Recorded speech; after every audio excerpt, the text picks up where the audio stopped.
KD sir boss येणार आहे म्हणले होते ना. बॉसचा मोबाईल स्विच ऑफ येतोय. सर चिल, बॉस आहेत ते आपल्या, त्यांना कोणी काही करणार नाही. असं नाहीये. आधीच बॉसच्या जीवावर कोणतरी उठलंय. काही दिवसांपूर्वी बॉसवर हल्ला झाला होता. काय? क्या? स्विच ऑफ आहे. टेक्नो, बॉसचं लास्ट लोकेशन ट्रेस केलंस? बॉस अनाथ आश्रमाच्या डिरेक्शनने दिले होते. अरे पण मग अजून कशासाठी पोहोचले इथे? बरं, तिच्या लास्ट लोकेशनच्या इथे CCTV वगैरे काय आहे? हो केडी सर, आपल्या अनाथ आश्रमाचा रस्ता किती सुमसान आहे तुम्हाला माहिती आहे ना. इथे एक दुकान सुद्धा नाहीये, मग CCTV कुठून येणार? बॉस गेली कुठे? तू ट्रेस करत राहा. काही कळलं की लगेच मला सांग.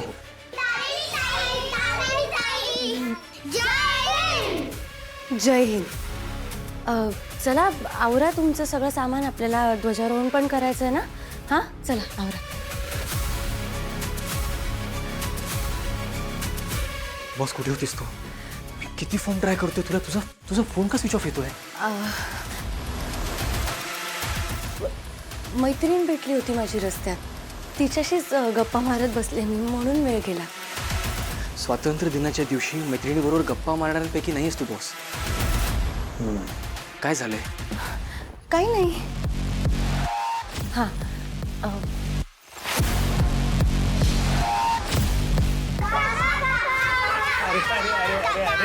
झाली का तयारी? बॉस, आपण कामात त्यांना इन्व्हाइट नव्हतं केलं तरी ते इथे कसं काय आले? आणि त्यांच्यावर जर लक्ष ठेवायचं असेल तर त्यांचं इथे येणं बरोबर आहे, पण आज स्वातंत्र्य दिनासाठी आलेत ते. नका येऊ असं तर नाही म्हणू शकत ना आपण. आणि त्यांच्यावर संशय येण्यासाठी आपल्याकडे काही ठोस सापडलंही नाही आपल्याला. बसा बसा. Happy independence day. स्वातंत्र्य दिनाच्या हार्दिक शुभेच्छा. तुम्हाला सुद्धा. तुम्हाला पण सर. मी दरवर्षी या दिवशी न चुकता इथे येतो, कारण बच्चे कंपनीबरोबर हा दिवस साजरा करायला मला प्रचंड आवडतं. बरं तुम्ही आलात तर आपण ध्वजारोहण करून घेऊयात. हो चला चला या. चला. चला मुलांनो, बाहेर जाऊयात ना. हा फातिमा, बाहेर पाऊस आहे, फक्त त्यांचे रेनकोट बघशील. आणि हा? इकडे- चला चला चला. वहिनी वहिनी ऐका ना, थोडं बोलायचं होतं. काय? काल तुम्ही म्हणालात तारिणीच्या वाढदिवसाला थांबण्यात मला अजिबात इंटरेस्ट नाहीये, पण नंतर लवकर घरी आलात, छान वाटलं. का सतत पुढे पुढे करत असतेस ग त्यांच्या? नाही, तुझा ना कधी गैरवापर करतील ना तुझं, तुला कळणार नाही आणि मग तुला माझी आठवण येईल. वहिनी आहेच बघ ना, आता ही सगळी कामं तुझ्या अंगावर टाकली आणि गेली ना ती बाहेर भटकायला. आता काय केलंय तारिणीने? काय करायचंय वेगळं? उलाढाल्या करण्याशिवाय घरात जमतंय काय तिला? कामं जमतायत का? बघ ना, बघ बघ, सगळं काम चेतनाला दिलंय. अख्खी पालकची भाजी बिचारी एकटी निवडत बसली आहे मगासपासून. ठीक आहे, आज सुट्टी आहे ना, केली अनाथ आश्रमात. आज आपल्या देशाला स्वातंत्र्य मिळालं ना. हा सुट्टीचा दिवस नाहीये. स्वातंत्र्य वीरांना स्मरून तिरंग्याला अभिमानाने वंदन करण्याचा दिवस आहे. आणि हे देशातल्या प्रत्येक नागरिकाने करणं गरजेचं आहे. तुम्ही सुद्धा. या सर, हा मान तुमचा आहे. नाही तू ये ना. नाही सर, तुम्ही प्लीज. बरं ठीक आहे.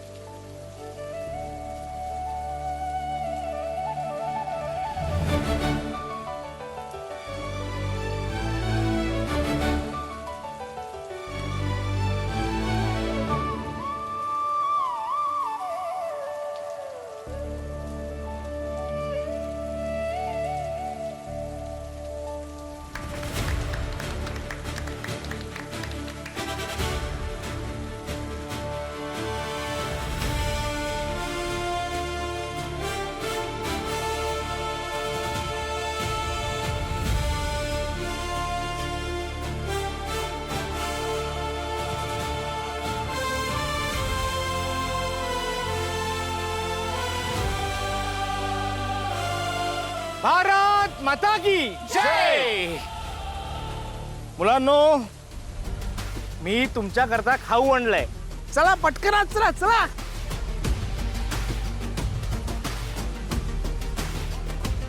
केडी,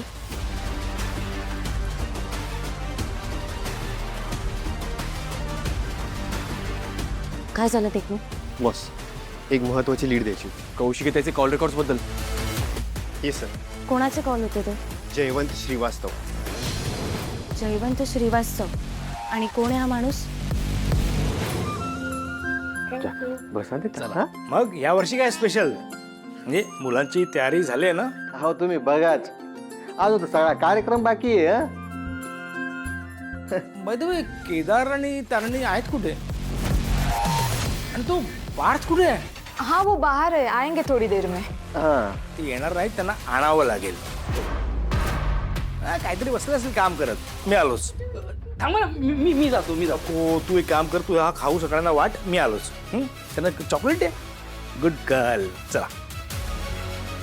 अरे अभी क्या करेंगे? मी डिटेल्स काढल्या. ॲड्रेस जौनपूर UPच आहे. आणखी काय इन्फॉर्मेशन मिळाली? कौशिकीताई आणि जयवंत श्रीवास्तव यांचा शेवटचा कॉल त्या दिवशी झाला होता ज्या दिवशी युवराजची सुटका झाली होती. म्हणजे युवराजच्या सुटकेशी यांचा काही संबंध असू शकतो का? किंवा हा माणूस MNN मधला आहे का हे सुद्धा आपल्याला एकदा चेक करून बघायला हवं. किंवा आपल्या घरातल्या कोणाशी काय संबंध? पण हा माणूस कोण आहे हे लवकरात लवकर शोधलं पाहिजे. खरंच असा कोणी माणूस आहे का त्याच्या नावाचा फक्त वापर केला जातोय हे सुद्धा आपण शोधायला हवं. आणि हे सगळं लवकर घडायला हवं कारण आपल्याकडे वेळ खूप कमी आहे. तारिणी, केदार, पावसात काय करताय?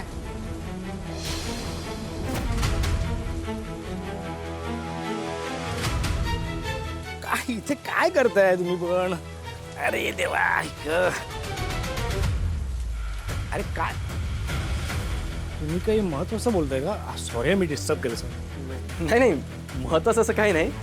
ते मुलांनी किती छान डेकोरेशन केलंय त्याबद्दल बोलत होतो. आणि आज दिवसभराची काय प्लॅनिंग आहे ते सगळं तो सांगत होता. अच्छा. हो सर, म्हणजे आज तुम्ही आलाय त्या निमित्ताने मुलांचं कौतुक पण करा. हा, मुलांचं कौतुक करायला मला नेहमीच आवडतं. म्हणून माझी पावलं आपसुकच इथे वळतात. सगळी मुलांना हुशार आणि चुणचुणीत आहेत अक्षरशः. आणि मला खात्री आहे या वर्षी सुद्धा त्यांनी काहीतरी कमाल तयार केला असणार तुमच्यापासून इन्स्पायर होऊन. तर इन्स्पायर करायला तुमच्यासारखी व्यक्ती असताना आम्ही तरी वेगळं काय करणार? काय तुमच्या सगळ्यांचा हा गुण ना मला फार आवडतो. म्हणजे करायचं आपण स्वतःच, पण क्रेडिट मात्र घ्यायचं नाही. चांगली गोष्ट आहे. हा गुण तुम्हाला सगळ्यांना खूप मोठा करेल. बरं चला, मी तुम्हाला बघायला आलो आणि मी पण इथेच थांबलो. चला, मुलांची भाषणं ऐकायची. चला. जयवंत श्रीवास्तवशी यांचा काही संबंध असेल का? असू शकतो पण आपण त्यांना जाऊन डायरेक्ट विचारू तर शकत नाही ना. टेक्नू, तू एक काम कर, त्यांचे कॉल रेकॉर्ड्सची हिस्ट्री आणि कॉन्टॅक्ट डिटेल्स काय. Yes boss. अरे केदार, तारणी परत थांबला. चला, भाषणं ऐकायची आहेत ना. चला. आलोच. चला. केदार आणि तारिणी आले नाहीत का अजून अनाथ आश्रमात? नाही आले. ठीक आहे. आज केदारने आपल्यासोबत MNN मध्ये यायला होत अशी माझी इच्छा होती आपली. नाही, तो MNN मध्ये काय आत्ता जॉईन झाला आहे. अनाथ आश्रमात आधीपासूनच जात होता, त्यामुळे मी काय फारसा फोर्स केला नाही त्याला. पण एक महत्वाचं, की त्याला आजच्या दिवसाचं महत्त्व कळतंय ही चांगली गोष्ट आहे. नाही तर आजकाल काय लोकांना हा आजचा दिवस म्हणजे फक्त सार्वजनिक सुट्टी वाटते. नाही बघ ना, आपल्या युवराजच बघितलंस ना. नाही मला सांग, आजपर्यंत कधीतरी 15 ऑगस्ट किंवा 26 जानेवारीला कधीतरी हा पोरगा उत्साहात असा लवकर उठलाय असं आठवते तुला? आजच्या दिवशी तरी त्याने आपल्यासोबत MNN मध्ये यायला नको? निदान आपला एम्प्लॉई म्हणून तरी. मी काय म्हणते, ह्या वर्षी नाही आला ना, काही हरकत नाही, पुढच्या वर्षी येईल तो. आपण थोडंसं त्याच्या कलाने घेणं गरजेचं आहे. अरे काय काय त्याच्या कलाने म्हणजे किती घ्यायचं मला सांग. काल आपल्या घरात इतकं छान फंक्शन होता का? आजार तो इथे होता का? दया काका, हे बघा, तुम्ही चिडू नका ना, तुम्ही शांत व्हा जरा. ऍक्च्युली मला असं वाटतंय की तुम्ही त्याच्याशी बोलणं गरजेचं आहे. कौशिकीचं म्हणणं पटतंय मला. काका, बोलाल ना युवराजशी? ठीक आहे.